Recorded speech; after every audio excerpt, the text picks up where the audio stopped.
Grief and loss has made its way back into my own personal experience.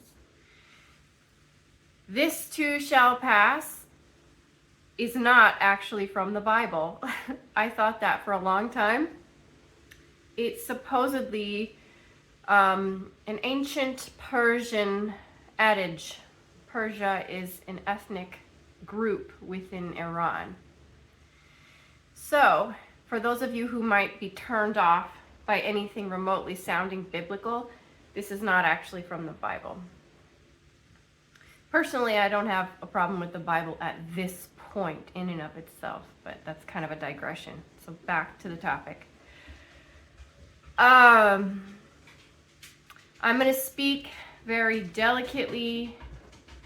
Dog claws in the background. My external speaker, or pardon me, my external microphone, I've been having issues with it. It doesn't work, so the sound isn't going to be that great. Sorry, Conky, can you move? I'm going to speak carefully and delicately because I don't want to say anything that might hurt my husband or anyone else in my family. I will keep my details of all of this pretty vague. Brock, if you watch this, I'm just processing my feelings in the best way I can.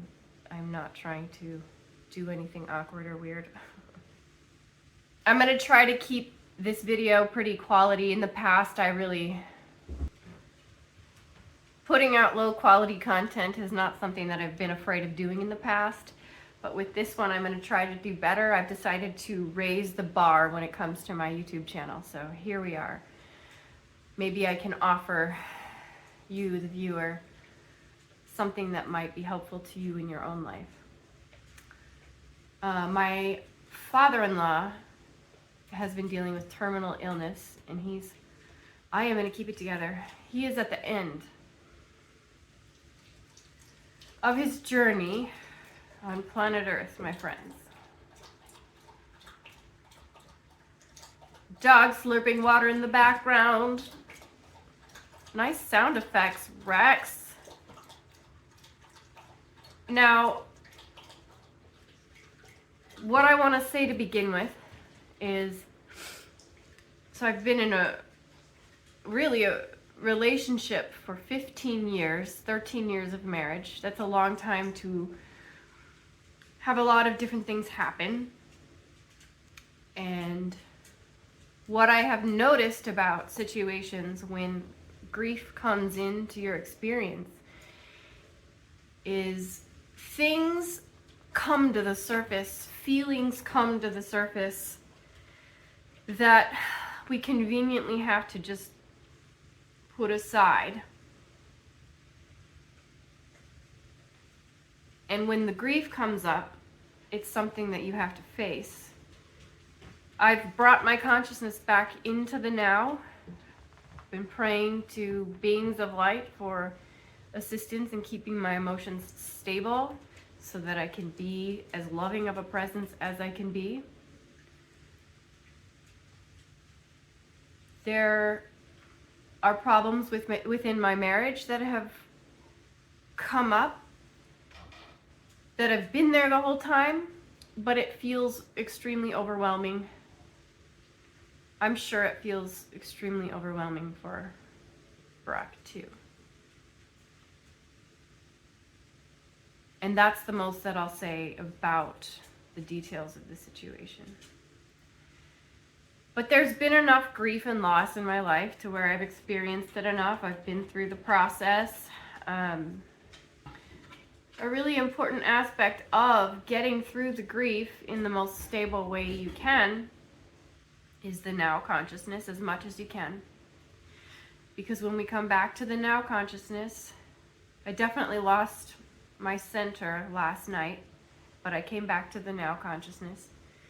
And from the now consciousness, you can see the grief within the form identity passing through your experience. There will be tears. There will be intense emotions. But when you come back to the now, the inner space is a basis of peace. The nature of this physical experience is change. Everything is always changing. The moment, there's a lot of variety because the moment is always changing. Sometimes it's a gradual change. Sometimes it's an abrupt and jarring change. When it comes to death,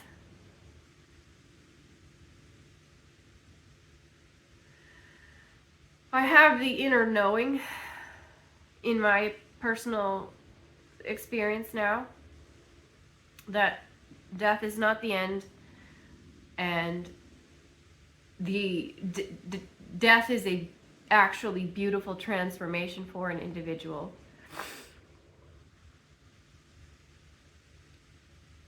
Of course, it's painful. Within the form identity experience, it still hurts.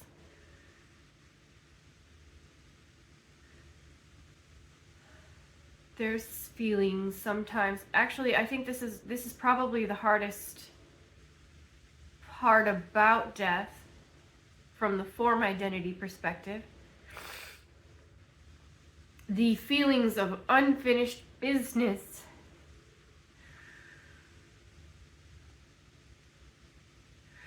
Issues that, you know what, and actually there's a real beauty in this. Something really beautiful in this, actually. Issues that you have within relationships with people in this form identity experience, this lifetime that we have, that you realize are never going to actually be resolved from within this experience. And so the surrender, you have to surrender to that fact that certain things within this experience will not be resolved in some of these relationships that we have.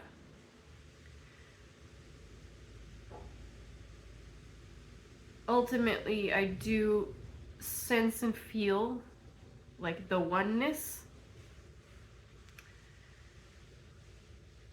Relationships are hard, though. Especially, I should be careful with how I say all of this. This too shall pass. Eckhart totally talks about the pain body, and it definitely seems to be some sort of real phenomenon, an energy field of pain that clings, and then there's clings to individuals from past pain within the body, but also collectively those pain bodies can sync up and merge. And when these painful grief type situations come around, those painful past situations come to the forefront. Relationships are supposed to be challenging at times for our growth, our evolution. Sometimes you grow together, sometimes you grow apart.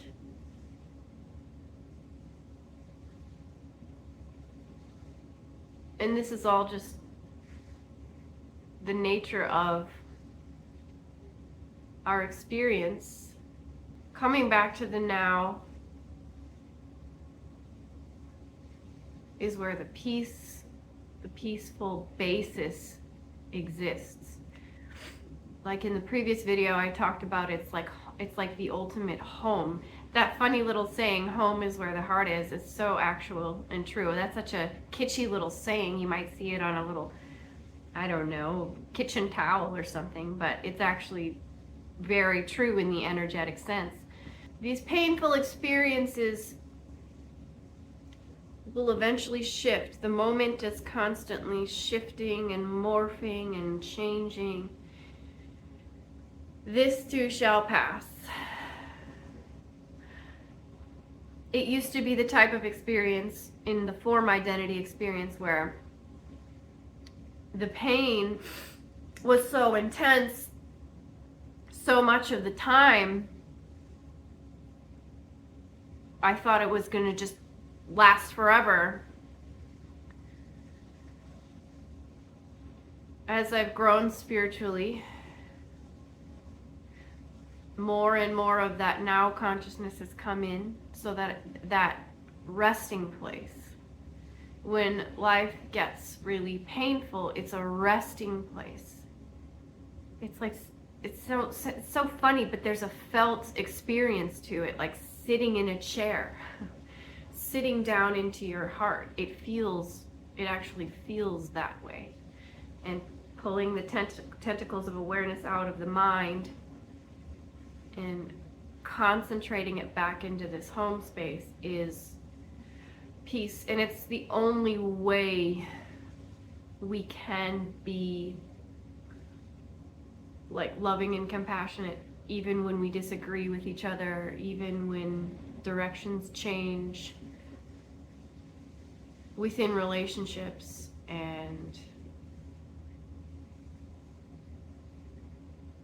the peace can still be there. Little word of advice for my fellow spiritual seekers, spiritual path walkers. When you do lose consciousness for a bit and you get pulled into the pain in the past experience, when you come back in, the mind will try to pull you back up into it with stories about how you should be ashamed of yourself. I can't believe you lost consciousness. It's a trap. Don't buy into it. Let it go. When you come back into your consciousness, you've already, you've done the work. It's okay. It's okay to lose, to make little missteps. And ultimately, maybe they're not missteps. It's just the way the path unfolds.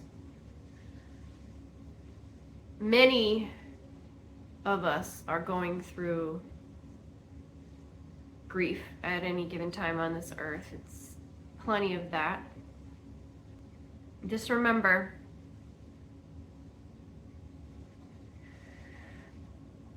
all painful experiences will pass.